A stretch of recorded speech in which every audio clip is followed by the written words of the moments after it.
ಈ ಜೊತೆ ಚಿತ್ತಾಪುರ ಗಲಾಟೆ ಆಗಿದೆ ಸರ್ ಅಲ್ಲಿ. ಅದು ಯಾವುದೋ ವಾಲ್ಯೂಮಿಗೆ ಗಲಾಟೆ ಮಾಡ್ಕೊಂಡಿದ್ದಾರೆ, ಸಂಧಾನ ಮಾಡ್ಕೊಂಡಿದ್ದಾರೆ. ಮತ್ತೆ ಚಲುವಾದಿ ಅವರು ಹೇಳಿದ್ದಾರೆ ಇದಕ್ಕೆಲ್ಲ ಪ್ರಿಯಾಂಕಾ ಖರ್ಗೆ ರೀ ಚಲುವಾದಿ ನಾರಾಯಣ ಸ್ವಾಮಿ ಇನ್ನೂ ರಾಜೀನಾಮೆ ಯಾಕ್ರಿ ಕೊಟ್ಟಿಲ್ಲ? ಒಂದು ದಾಖಲೆಗಳು ಕೊಟ್ಟರೆ ನಾವು ರಾಜೀನಾಮೆ ಕೊಡ್ತೀನಿ ಅಂತ ಹೇಳಿದ್ರಲ್ಲ ಸಾವರ್ಕರ್ದು, ಕೊಟ್ಟೆ ಎಲ್ಲ ಮಾಡಿದ್ರ? ಸುಮ್ಮನೆ ನಾರಾಯಣ ಸ್ವಾಮಿ ಚಲುವಾದಿ ಅವರಿಗೆ, ಖರ್ಗೆ ಸಾಹೇಬ್ರಿಗೆ, ನಮಗೆ ಸಿದ್ದರಾಮಯ್ಯಗೆ ಬೈಯೋದಕ್ಕೆ ಮಾತ್ರ ಇಟ್ಕೊಂಡಿರೋದು ಆಯಿತಾ. ಅವ್ರ ಸ್ಥಾನಮಾನ ಸಿಕ್ಕಿರೋದು ಅವರಿಗೆ RSS ಚೊಡ್ಡಿ ತಲೆ ಮೇಲೆ ಹೊತ್ತು ಆದಮೇಲೆ ಅವ್ರು ಎಷ್ಟು ನಮಗೆ ಬೈತಾರೆ ಅಷ್ಟು ತನಕ ಅವ್ರ ಅಸ್ತಿತ್ವ ಇರ್ತದೆ.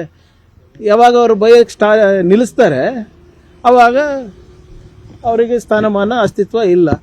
ಈ ನಾರಾಯಣ ಸ್ವಾಮಿ ಚಲುವಾದಿಯವರಿಗೆ ನಾನು ಸವಾಲು ಹಾಕ್ತೀನಿ. ಚಿತ್ತಾಪುರ ಬಗ್ಗೆ ಮಾತಾಡ್ತಾರೆ, ಕಲಬುರಗಿ ಬಗ್ಗೆ ಮಾತಾಡ್ತಾರಲ್ಲ, ಇದೇ ಚಿತ್ತಾಪುರ ಅಭ್ಯರ್ಥಿ ಅವ್ರ ಫೇವ್ರೇಟ್ ಇದನ್ನಲ್ಲ ಅವನೊಬ್ಬ ರಾಠೋಡ್ ಅಂತ, ರಿಸರ್ವೇಷನ್ ಬೇಡ ಕಿತ್ತು ಬಿಸಾಕಬೇಕು ಅಂತ ಹೇಳಿದನಲ್ಲ, ಅದಕ್ಕೇನಂತ ಉತ್ತರ ಇವ್ರದು? ಅದ್ರ ಬಗ್ಗೆ ಚರ್ಚೆ ಮಾಡೋಕ್ಕೆ ಬರ್ತಾರಾ? ಸುಮ್ಮನೆ ಇಂಥ ಉಡಾಫೆ ಮಾತು, ಫಾಲ್ತು ಮಾತುಗಳು ಒಬ್ಬ ವಿರೋಧ ಪಕ್ಷದ ನಾಯಕನಾಗಿ ಹೇಳಬಾರ್ದು. ಅವರಿಗಂತೂ ನಾವು ಕನ್ಸಿಡರ್ ಮಾಡೋದೇ ಬಿಟ್ಬಿಟ್ಟಿದ್ದೀನಿ. ಯಾವತ್ತೂ ಅವ್ರಿಗೆ ನಾನು ರಾಜೀನಾಮೆ ಕೊಡ್ತೀನಿ ನೀವು ದಾಖಲೆಗಳು ಕೊಟ್ಟರೆ ಅಂತ ಹೇಳಿದಾಗ ಕೊಟ್ಟಿಲ್ಲ. ಅವ್ರ ಮಾತಿಗೆ ಬೆಲೆನೇ ಇಲ್ಲ. ಯಾಕಿದು ಬೇಡ? ಯಾವ ವ್ಯಕ್ತಿ ಆಚೆ ಬಂದು ಮಾಧ್ಯಮದಲ್ಲಿ ಹೇಳ್ತಾರೆ ನಾಯಿ ಅಂತ ಪದ ಏನಿದೆ ಅದರ ಬೇರೆಯವರಿಗೆ ನಾಯಿ ಅಂತ ಬೈದರೆ ತಪ್ಪೇನಿಲ್ಲ, ನಾಯಿಯೇ ನಾರಾಯಣ, ನನ್ನ ಹೆಸರು ನಾರಾಯಣ ಸ್ವಾಮಿ ಅಂತ ಹೇಳಿದವ್ರಿಗೆ ನಾನು ಏನು ಉತ್ತರ ಕೊಡೋಕ್ಕಾಗ್ತದೆ ಇಂಥ ಮೇಧಾವಿಗಳಿಗೆ? ಸರ್ ನಿನ್ನೆ ಪರಮೇಶ್ವರ್ ಮತ್ತು ಎಚ್ ಡಿ ಕುಮಾರಸ್ವಾಮಿ ಭೇಟಿಯಾಗಿದೆ. ಯಾವ ವಿಚಾರಕ್ಕೆ ನನಗೆ ಗೊತ್ತಿಲ್ಲ. ಅದು ಅವ್ರಿಗೆ ಕೇಳಬೇಕಲ್ಲ, ಭೇಟಿ ಆದವ್ರಿಗೆ ಕೇಳಬೇಕು. CM ಅವರು ಮತ್ತೆ DCM ಅವರು ಡೆಲ್ಲಿಗೆ ಅಪ್ಕಮಿಂಗ್ ವೀಕಲ್ಲಿ ಹೋಗ್ತಾ ಇದ್ದಾರೆ. ಅಮಿತ್ ಶಾ ಇಲ್ಲೊಂದಿಷ್ಟು ಗೊಂದಲಗಳಿರ್ತಿತ್ತು. ಅಂದ್ರೆ ಬದಲಾವಣೆ ಮಾತುಕತೆ ಇನ್ನ ಚಾಲ್ತಿಯಲ್ಲಿಲ್ಲವರಾದ್ರೆ ಇವರಿಬ್ರು ಡೆಲ್ಲಿಗೆ ನೋಡಿ ಪ್ರಾಮುಖ್ಯತೆ ಪಡೀತಾರೆ. ಡೆಲ್ಲಿ ಅವ್ರಿಗೆ ಹೋಗಿ ಅಲ್ಲಿ ಹೈಕಮಾಂಡಿಗೆ, ನಮ್ಮ ಹೈಕಮಾಂಡಿಗೆ ಭೇಟಿ ಆದರೆ ತಾನೇ ಹಾಗೆ ಆಗ್ತಾ ಇದ್ದಾರೆ ತಾನೇ, ಅದರಲ್ಲಿ ತಪ್ಪೇನಿದೆ? ಈಗ ಇಲ್ಲಿದ್ರೆ ಯಾಕೆ ಹೋಗ್ತಾ ಇಲ್ಲ ಅಂತ ಕೇಳ್ತೀರಾ, ಅಲ್ಲಿ ಹೋದ್ರೆ ಇಲ್ಲಿ ಯಾಕೆ ಬಿಟ್ಟು ಹೋಗ್ತಾ ಇದ್ರ ಅಂತ ಕೇಳ್ತಾ ಇದ್ದೀರಾ. And everybody is free to go meet our high command ಅಲ್ವಾ? ಅದರಲ್ಲಿ ನಿನ್ನೆ ಸತೀಶ್ ಅವರು ಹೋಗಿದ್ರು, ಕೋನ್ ರೆಡ್ಡಿ ಅವರು ಹೋಗಿದ್ರು, ರಾಜಣ್ಣ ಅವ್ರು ಹೋಗಿದ್ರು, ತಪ್ಪೇನಿದೆ? ಹೋಗ್ಬಿಟ್ಟು ಅಲ್ಲಿ ಯಾವ ಕೇಶವ್ ಕುಂಜಿಗೆ ಹೋಗಿ ಭೇಟಿ ಆಗಿದಾರೇನ್ರಿ?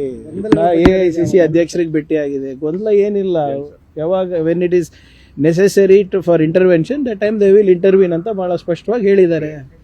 ಸರ್ ನಿನ್ನೆ ನಿಖಿಲ್ ಕುಮಾರಸ್ವಾಮಿ ಅವರು ಮಾತಾಡ್ತಾ ಇದ್ದಾಗ ಮಲ್ಲಿಕಾರ್ಜುನ್ ಖರ್ಗೆ ಸಾಹೇಬರು AICC ಹೈಕಮಾಂಡ್ ಆಗಿದ್ದಾರೆ. ಆದ್ರೆ ಅವ್ರ ಬಾಯಲ್ಲೇ ಒಂದು ಮಾತು ಬರುತ್ತೆ, ಹೈಕಮಾಂಡ್ ಇತ್ಯರ್ಥ ಮಾಡಬೇಕು ಅಂದಾಗ ಹೈಕಮಾಂಡ್ ಎಲ್ಲೋ ಒಂದ್ ಕಡೆ ವೀಕ್ ಆಗಿದೆಯಾ, or they suppressing Mallikarjun Kharge ಅನ್ನೋ ಒಂದು ದಾಟಿಯಲ್ಲಿ I don't know what Nikhil ಅವ್ರು ಏನು ಹೇಳಿದಾರೆ ಗೊತ್ತಿಲ್ಲ. ಬಹುಶಃ ಅವ್ರಿಗೆ ಇನ್ನೂ ಅವ್ರಿಗೆ ಅನುಭವ ಆಗಿಲ್ಲ.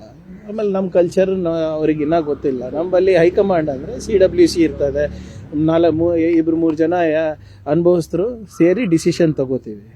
ಈಗ ಅಲ್ಲಿನ ಥರ ಅಲ್ಲ ಒಬ್ಬರೇ ತೀರ್ಮಾನ ತೊಗೊಳೋದಂತ ಭಾಳ ಸ್ಪಷ್ಟವಾಗಿದೆ. ನಮ್ಮ ಕಲ್ಚರ್, ನಮ್ಮದು ಹೈಕಮಾಂಡ್ ಕಲ್ಚರ್ ನಮ್ಮ ಹತ್ರ ಇದೆ.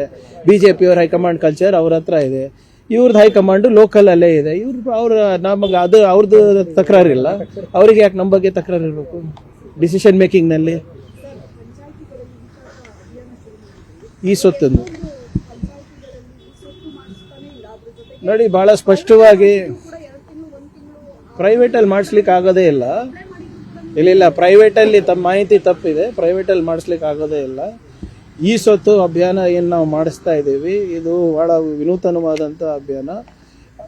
ಈ ಅಭಿಯಾನವನ್ನು ನಾವು ಪರಿಣಾಮಕಾರಿಯಾಗಿ ಮಾಡಿದ್ರೆ ಸುಮಾರು 1 ಕೋಟಿ ಆಸ್ತಿಗಳನ್ನು ನಾವು ತೆರಿಗೆ ವ್ಯಾಪ್ತಿನಲ್ಲಿ ತರುವ ಸಾಧ್ಯತೆ ಇದೆ.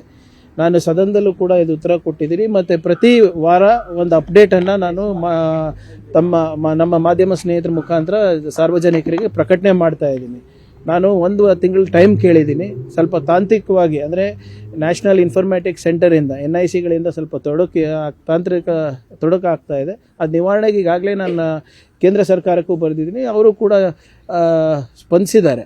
ಸೊ ಸ್ವಲ್ಪ ಟೈಮ್ ಆಗುತ್ತೆ, but we will ensure it is done. ನಾನು 1 ತಿಂಗಳು ಟೈಮ್ ಕೇಳಿದೆ, ಈಗ ಒಂದು 15 ದಿನ ಆಗಿದೆ. ಇನ್ನೊಂದು 15-20 ದಿನದಲ್ಲಿ ಈ ಟೆಕ್ನಿಕಲ್ ಡಿಫಿಕಲ್ಟೀಸ್ ಏನಿದೆ ಅದು ಸ್ಮೂತನ್ ಆಗುತ್ತೆ.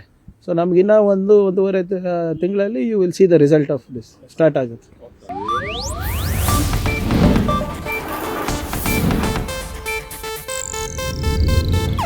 ಇದು ಏಷ್ಯಾನೆಟ್ ನ್ಯೂಸ್ ನೆಟ್ವರ್ಕ್ ಪ್ರಸ್ತುತಿ.